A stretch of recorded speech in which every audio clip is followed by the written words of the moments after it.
Hi, I'm Maneesha. Sat Shri Akal, I'm Attar, and welcome to our podcast, Two Best Friends, where we talk about everything and anything that brown, migrant, millennial women go through in our daily life. Isn't it, Molly? Yes, we do. And there's a lot happening in our life all the time. So that we I have lots of know. topics to talk about. It's like a hafte dar hafta guzarta ja raha hai, yet it's productive, but very greyhound sort of a situation, isn't it? Yes, it is. So before we start, so we're going to be talking about while this day birthday, Din whatever bar din. birthday, basically day by day, how we're spending our days, but also how we taking care of ourselves. And I think that's a hard one, especially for women, but also brown women, because of our conditioning. I think taking care of yourself, so self-care, which is a big topic. It is the trendy topic at the moment. It is a trendy topic, and we would want to talk about how in our lives what does it look like. But before we get into it, we will start with the silver lining for this week. So I'll start. Yeah. My silver lining for this week, I've got to say, it's been the week itself, in the sense of I've had a good pace in Yeah. my week, doing things, taking the pause, being more intentional about taking the pause rather than feeling like I need to do things. But also, yesterday was a really busy day. And there was this moment, because I'm going for these dance classes in the evening, where I almost was like, nah, let's not do it. And I feel like it was an avoidance thing, because I was like, it was hard. It's a hard class. Yeah. It's really, Oh my God. and it's hard, right? It's hard. Also, you have to be vulnerable and Yeah. open, right? Yeah. Anyway, so it's a hard class for me, because I personally don't think I'm a very coordinated dancer. That's my thing. Anyway, so almost like, when I was driving there, I'm like, am I going to, no, let's go home, because Ina, my daughter, she was also being a bit, she's just tired, crying and everything. But then I'm like, no, I'm gonna go. And I did. And it was good, because I felt good after it, right? It was like good that I did, because it's very easy sometimes to just avoid things, but then you keep thinking about it. So I pushed my boundary in that space and be like, no, because I do enjoy it. I enjoy that whole learning Kathak and reconnecting to that. It's the initial feeling of it, like, oh gosh, have to get there Yes. or have to do the hard thing. But once you've done it, it's like mentally you've done the hardest thing and achieved that. So And it's a good feeling. sense of feeling. Yes. It's So a good I think achievement. that was a good silver lining for me. It's a treasure, I feel like, when you can pace your week. It absolutely is. Yeah. And it's almost a tug of war between your brains. Do I want to continue with this? Do I want to add things to it? Which is what I was telling you just before we started the podcast about. Am I okay with this, or do I want to add more? But I think that's an ongoing battle that we all go through. But you tell me, what's yours? But before I get into that, I just thought of another analogy. Go for it. I'm known for my analogies, Yes. like the silly ones. So when you're talking about like, do I want to add more? It's like thali, the food thali. Yes. It's very, very crucial and important and hard to make sure that you eat what you need. So are you talking about the buffet when you go in and you're like, ooh, that looks good? Especially when you're on holidays, Yeah, morning buffet, you want to fill the plate. But maybe that's sometimes it's not a wise idea to fill the plate, and it takes a lot of resistance and your own conscious decision that no, I'm only going to eat how much I can, like fuel my body with, nothing more. Almost like also saying to yourself, well, I'll have this opportunity again to get more if I want to. I love that analogy. Actually, that's a brilliant. I think I'm going to think about it when I'm thinking about life, because such a good one, because I feel like there are moments, especially with us, and that it could be everyone, but I think with women, because we go through so much, and I'm talking about in a professional life, or you almost like, it's almost like a thing or race against other people or whatever. Like you're like, oh my God, I want to achieve all these things, right? And social media does not make that easy. We are doing all these things, but it's almost like telling yourself, wait, do I need to fill myself with all this right this moment? Do I want to just take what I want right now, see how I feel, and then add more if I want to, not add it? But it's that connection. But brilliant analogy. I love it. May I suggest a book? I'm sure many of our listeners or you would have read it, Ikigai. Such a beautiful book, and they talk about how Japanese people live longer. One of the things that they mention there is smaller plate. That their serving size is so small because in their head, in their minds, in their souls, they know that they will get more if they want to, but just start with that. Yeah. So, and I think that's the same with our routine. I always think that any time my day is free turns out to be the busiest one. And that's because I keep feeling it in thinking that, oh yeah, I'm free. Might as well put this task as well. But it's very hard to not put in or restrain yourself from doing so. Yeah. And I think that's such a brilliant thought. I'm going to go back to that book actually. That's a brilliant idea. Wow. Okay. And I know we will. Interesting you said that because I want to come back to it when we talk about self-care. Yes. But tell me your silver. My silver lining is so trivial. It's the joy. Isn't that the thing about silver Yes, lining? it is. My trivial joy is my cup of coffee. This morning, not this morning, every morning I've been having, in the past I used to have Nespresso pot coffee, which was like very little milk, more coffee. Recently I've gotten into brew. 2 big spoons of brew with a full fat milk. Oh my God. It is such a jannat. Sometimes I wake up at like 2 or 3 o'clock in the morning and I'm like, oh, these many hours to go for my coffee, my brew. I just love it. Every moment of it is just like so precious, so beautiful. I enjoy every sip of it. Curious to know. Yes. When you do drink coffee, how do you drink it? Like in the sense of, is it while you're doing other things in home? Do you actually sit down? I cannot. I think you're defeating the purpose if you are doing other things and drinking coffee. My coffee in the morning is sit down. I give myself 15, 20 minutes in the morning to just like compose myself, not think about anything else, and just enjoy that cup of coffee to every sip of it. And it has to be piping hot. So I enjoy those 15 minutes. I will send Gyan to school and then have my coffee. Once I've had it, then I think about like, okay, what is my day going to look like? But for those 15 minutes with every sip, I just enjoy. I enjoy every sip of it without thinking. And the only thought that goes through my mind is, I'm in heaven. Thank God for this. That is the only.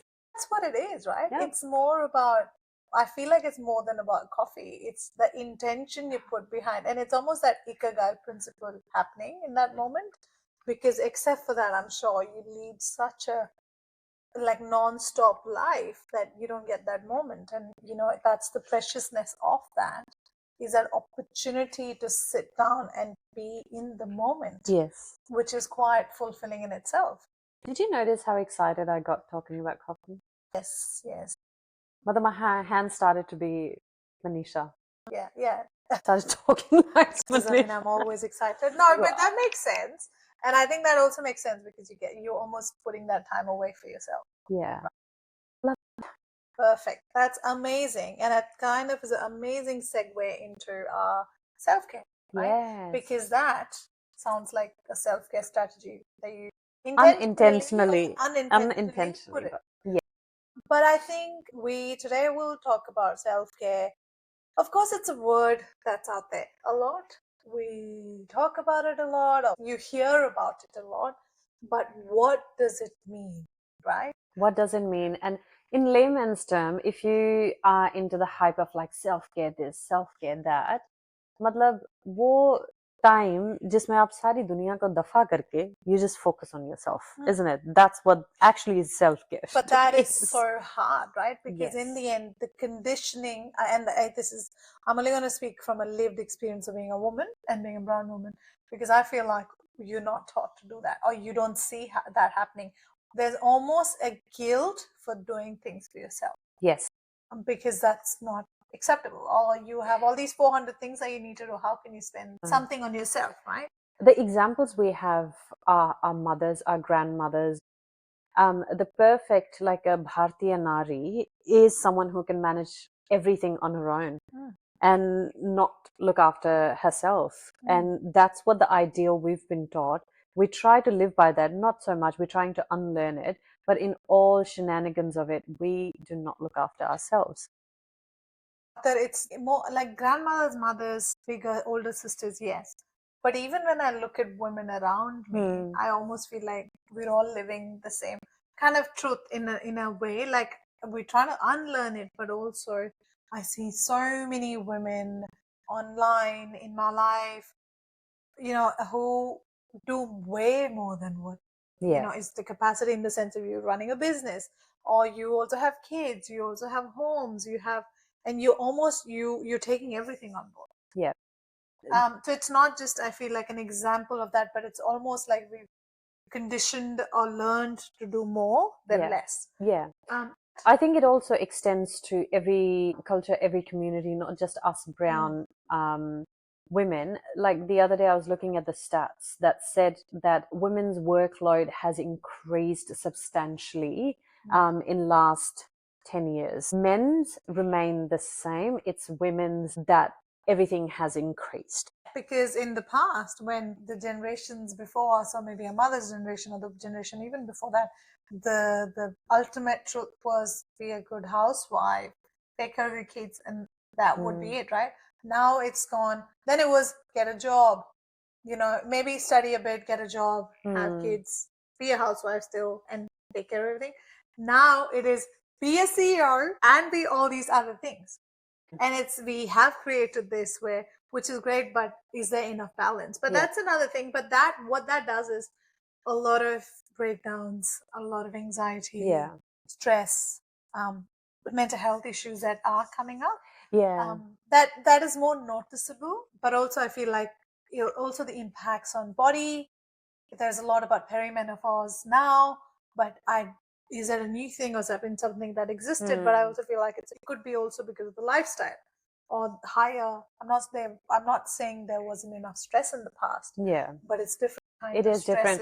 And can I also highlight that self-care is such a big topic at the moment that if you go on Google, if you talk to anyone, they will give you a list of things that says self-care ideas or what you should do. And even that adds the stress because you may not even enjoy that self-care. And it's almost the pressure to do, which also adds a lot of pressure, right? I'm not doing anything, I don't have any friends, and all of this thought, right? And which is another spiral.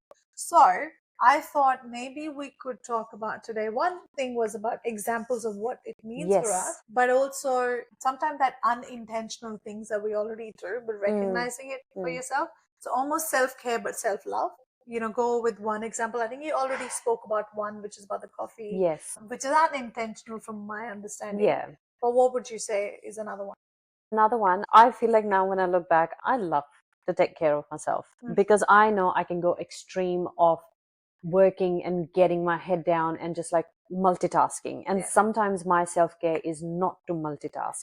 And the way I do it, and it goes back to the point where I said like self-care, the first thing that you ever find on the list of self-care is long baths. I am not a bath person. I cannot stand baths unless I'm injured and I need to sit in Epsom salt for actually to feel better for that part of body, then that's fine. But I can't do bath. And for such a long period, I used to think like, oh, what's wrong with me to not like baths?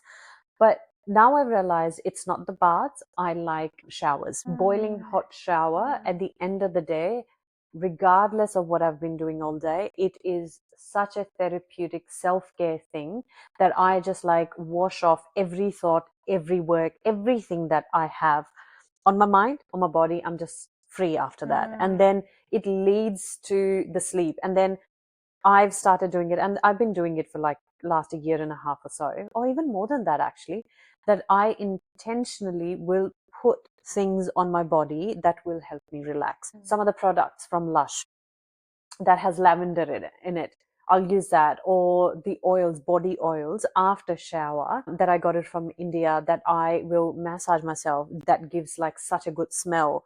And it's just like I'm a revived person before I go back to sleep because I worship my sleep. And you know that. Yes. But a very funny story with Attar's products recently. The other weekend. I went to Attar's house recently for a sleepover. And while we were having this, there was a few friends of ours, and we're like, okay, we went in turns to her bathroom because we knew there would be all this stuff there. And then like I went in and I'm like, ooh, what was it? Some honey, whatever, like some, I can't even remember. But all these products, and I'm kidding you not, I spent about 15-20 minutes exploring and putting everything on me and doing the whole thing and admiring, like I no wonder she loves it because it's like a haven in itself. I love it. But yeah, I agree with you about the bath though, Yeah. because I know it, for me, I feel like it's changed. In the past, absolutely used to love baths. I then had kids who spend a lot of time in the bath. Yeah. And I have to clean up after them. Or if I'm having a bath, if I've tried, I'll have my kid walk in and it just now it's like it doesn't do it for me. So I enjoy, I may not have as many fancy products, but I do enjoy a good bath. And even the shower head, wanting it to be bigger. Yes, because it doesn't, almost like the sensory output is not. The pressure and everything. I assess a good hotel by its shower and just overall around it. But the other thing about the bath is, मेरे mind में इतने साल यही था कि भी Africa में लोग भूखे प्यासे मर रहे हैं और हम इतना पानी वेस्ट कर रहे हैं. It was from the point of wastage as well. Then water bill came and मैंने कहा यार मैं तो पानी भी इतना नहीं यूज करती, बिल इतना हाई कैसे हो गया. Then my cousin told me that it's actually the additional, like the admin fee on top of it. इतना तुम पानी नहीं यूज करते जितनी admin fee होती है. Man, after that I'm like, no, I am full going in with it. Like I am not going to feel guilty about if I do end up having a bath occasionally.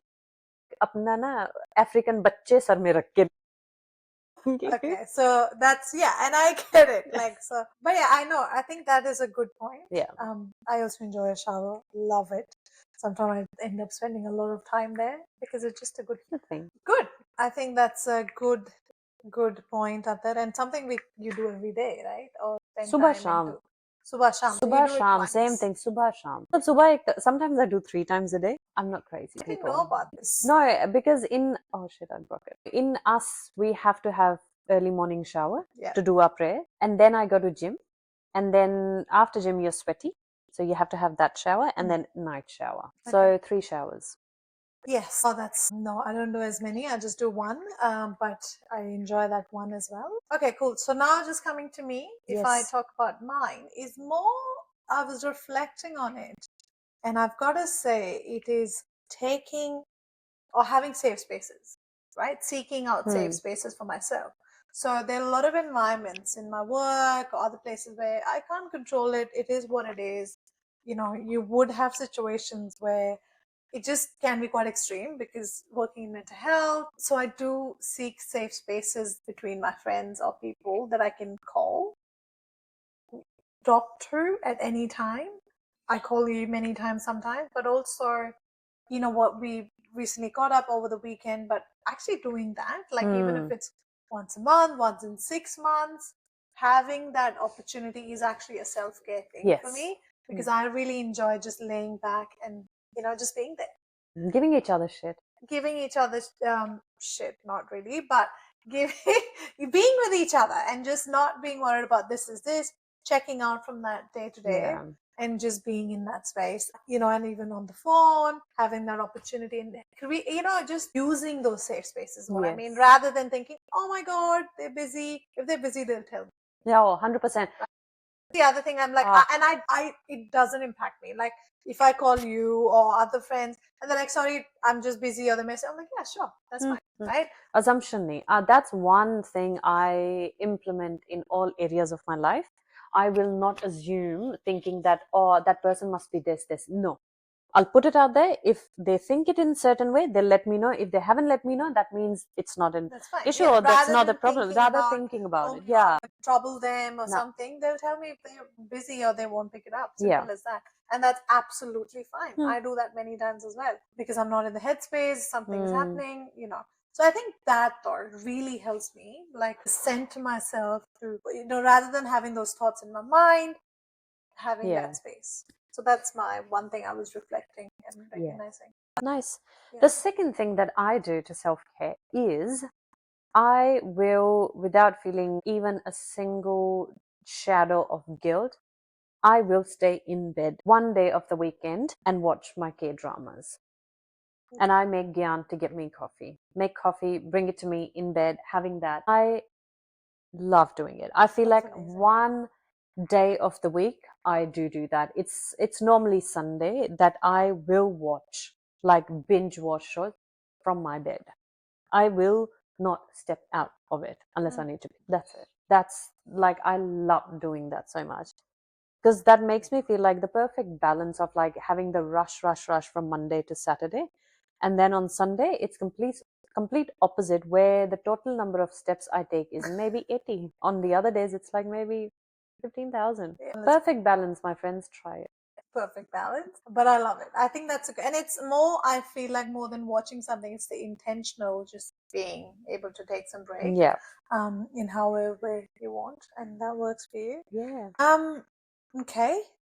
Now, for me, the next one would be, and I actually read that somewhere, and I was thinking about it, is finding joy as a verb.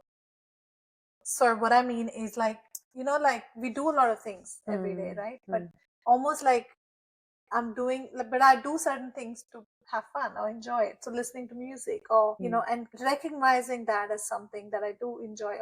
For example, one of the things is, like, generally mornings are good. By the evenings, I'm like, I'm done, right? Finding something that gives me joy in that moment.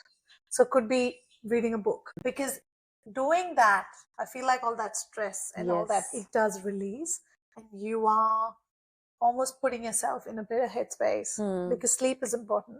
But to create that, creating some spaces for it. Sometimes I watch a show. Sometimes I read a book. Sometimes I'll even just go to sleep, and that's fine. But giving myself that thought that I am doing this because I'm also finding joy in that moment, through the day could be, but mostly it is about, it's mostly for me, it's reading a book or listening to music or that kind of stuff. Yeah. But doing that. This reminds me of, like, I think it must have been like a couple of years ago, I was quite obsessed with moksha, liberation, that how do you achieve it? Like, what's actually the real purpose of life? And after my reading and asking people and deep diving, the shallow dive that I did, was that moksha is not after death. Moksha is every day what you achieve. And every day they say that it is about certain seconds, I think 11 to 15 seconds of pure joy that you enjoy. And if you can get that, then that is your moksha, that is your heaven. So then I started to realize that life, it is about every day. How can you create that joy? How can you find those simple moments of, like, and that's what it is. And that they have to be intentional. And I think that comes back to our mental health and status as well, that how we like to perceive things, how we like to look at things, because that's where joy intention would come through. And I absolutely, and it's kind of hard when you have your negative spirals and things like that, but it is also recognizing through the day, if there's one thing, even for 5 seconds, we may not recognize it as joy, but maybe a better feeling than what you're feeling. It could be in that piece of, it could be a coffee cup, but it could also be just sitting down and not being, sitting in silence for 5 seconds, if it's possible, or just getting out and just feeling the sun on you, right? Like, there are days when, because I work from home or work internally, sometimes when I walk out, it's hot, but it's also just like, oh, it's a nice, so especially if it's a really cold day in Melbourne and you sit in the car and it's warm sun, it's a brilliant feeling. And recognizing that. So I think just being more aware of the space, and helping you get out of that negative spiral we all get stuck with. It's something, so finding joy in doing things, or doing things that I am doing, but also not saying finding joy in doing dishwasher and cleaning up house, which also I do actually. Really, I enjoy it. I enjoy enjoy it as washing dishes. Do you know what I actually enjoy the most? Stacking them. I don't have a dishwasher. Because I enjoy washing dishes and then stacking them after they're washed in the rack. Yeah. It's like such a little simple It's achievement. almost, I question myself sometimes. Is finding joy in cleaning the house a way to make myself feel better that I'm cleaning? No, do you But know, I it's do the playing with enjoy. water. It's therapy with the water. No, but I'm not about cleaning this thing. It's also like I enjoy Just in general. Yeah. having a clean-ish house or whatever. But I know that if I see a pile of clothes, sometimes I'm just like, can't be bothered. I'll just leave it and move on. Do you know, that's also self-care. Like not being bothered by that thing. It is it's hard, but it's such a like a self-care to know that this needs to be done, but that's okay. It's okay. We'll हो get जाएगा, there. कल हो जाएगा. Whenever we will get there. Something. Or we don't like, I think the purpose of this, like what I'm trying to get to is that don't beat yourself. Yeah. Many times where I'm like, because I think, and that's a conditioning where having a house in a certain way or setting it up almost like if it's not, it bothers me personally. And then but it's hard. I'm not saying it bothers me every time. Like I can see how I feel depending on how the house is looking.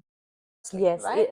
But sometimes it's also checking in with myself. Do I have the energy to do it from a good space? And if I don't have the energy to do it from a good space and I get angry with my kids, with my partner, then maybe you need to let it go and be fine with it. Exactly. I think that's the biggest thing that I learned recently is not to beat myself. Yeah. And learning to just be like, it's fine. I think that's also Recognizing 30s. 30s. It's conditioning, but also recognizing your life and saying, well, this is what's possible. This is not like the boundaries, and it's okay with that. Anyways, we have digressed a bit. Yes. But I think it's part of it's interrelated to self-care, right? Just saying it's okay, whatever I am, wherever I am.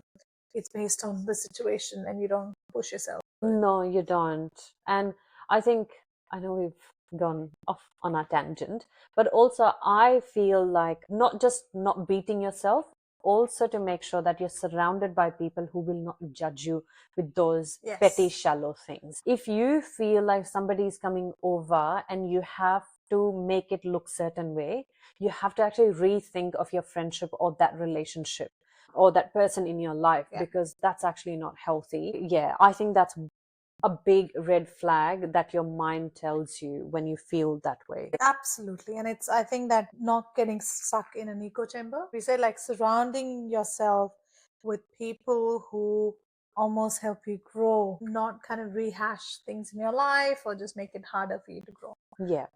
So I think so it's an important self-care. Like we said, self-care is equal to self-love. Self-love, and that is the self-love. The other and the last thing that I do for my self-love is I regularly every single day go to gym. I absolutely love the feel that it gives me. I love the community that I've built. I just love doing something that my brain says maybe you can't do it, but then I beat it, and I love it. Just love it. That's amazing. Yeah, I think I really personally, I really admire that about you. Your consistency and being able to do it, because I personally, I can't. And I bring myself up for it, but it's a hard one too. I feel like you need to get into the rhythm, and getting into that rhythm is not easy. But I have seen you fall into that rhythm and being quite consistent. I was actually, it was 2 days ago that I was actually saying to Gyan, I was like, I'm so proud of myself that once I notice something, I am motivated enough to get myself out of the bed. And when I said that, and I was like, damn, I'm proud of myself for saying that. That's because you're recognizing that even appreciating myself in front of my son, that, oh, you know what, because we can shy away from those things. But I was like, no, I am so good at this, that having that resilience and doing it, and once thinking that this is a problem, I'm actually taking the step to solve it. So I was very proud of acknowledging that without any ounce of like sharam. And sharam or guilt is a big thing, right? And that's almost like, I don't think we can let go of it, but acknowledging that's also part of upbringing and, just life. Cool. So I think that's kind of it. Other than that, there are things that I feel like I need to be more intentional about. One of the things is, because I use it and I understand the importance of, breathing, simple, deep breaths, but it does have a big impact, and I feel it in how we deal with stress, right? And it almost helps you it in my head, like, and I'm being more intentional about it because I'm also doing a lot of work in my own work. I talk about it a lot, but I'm reading a lot. There's so much research about deep breaths in itself. If you're intentional about it through the day, it can help release that stress. Yes. And it can help release that tension and anxiety that you build over in your body. And if you're able to do that on a regular basis, that's where the next bit comes about being more productive or being able to be more present, right? So that is something I am wanting to be more conscious about, working on, is taking those deep breaths. Do you know what they say? You should breathe like a child. Yeah. Because if you watch a child sleeping, their stomach comes in and out. With adults, that doesn't happen. And it is one of the basic things, but one of the most powerful things that we have So true. is being able to breathe deep breaths. It's almost like, and I'm having a blank, but you know what, when you have children or women generally, what's our exercise that we need to do? Pelvic floor exercise. That is very important as well. It's almost like, I'm not intentional about it. I've got to say, I think I may do it once in a month. Is something funny? Yeah. I pissed myself at the gym the other day. Yeah. Because I've got weak pelvic. So please do that. Every time someone says pelvic floor exercise is when I think about it, and when maybe I'm doing it right now. Do it while watching. It's not something that comes very naturally to me, right? But it's being aware of that and trying to remember it as much as you can. But breathing is a bit more natural, I feel. But taking those deep breaths is so important, and releasing that. Yes, and intentional 5 minutes of your breathing is your meditation, people. There you go. It is. And that's it. I think that's kind of it, and recognizing that for myself. And for ourselves. But I think that's kind of it. Self-care. It's a hard one to accept, but also recognizing what you're already doing or may, not be doing, and could bring it easy. But no, I like it. I would love to listen to other people's self-care because I love listening to such things and knowing that am I doing it intentionally, unintentionally, or what else can I do? Absolutely. So I love listening to it. So please let us know what are your strategies for self-care and self-love. Yeah, and if you had an aha moment while listening to us saying, oh, actually I do it, but didn't even think about it that way, please let us know. But thank you for listening to us this week. It has been lovely doing another podcast episode. Share it with your friends, family, and like us on YouTube, Instagram, Spotify, and we'll see you next week. Bye. Bye.